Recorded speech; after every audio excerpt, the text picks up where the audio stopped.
Well, speaking of performance, that kind of leads me to my last question, which had to do with recording, which is the capturing of a performance.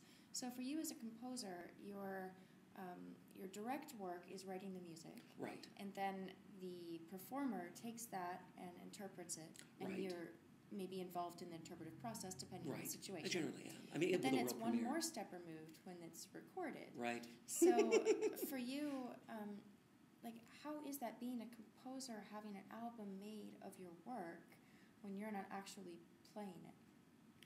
Well, I only know recording from like the from the performing playing it. perspective. Yes. Yeah. Well, it is a tricky. I mean, you must find that it's an odd process because.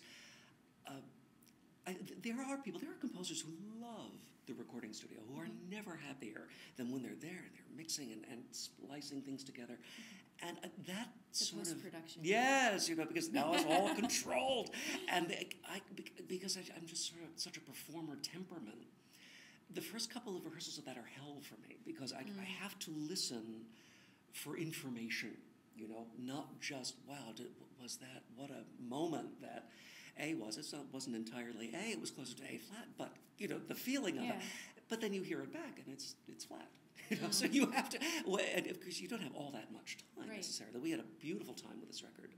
It's Eclipse Chamber Orchestra, and I think it's Late Victorians is the title of it. And it was done in session, which it is so rare to be done anymore. We did the performances, and then we had 3 days in the theater and just recorded. It was not 3 sessions in a brush-up, which you can do, and there are great recordings that have been made that way. I like doing things in the studio myself. Yes, because it's not, the clock is not the second hat is not the guillotine. You feel like, here it is, you have 1 second to get this phrase.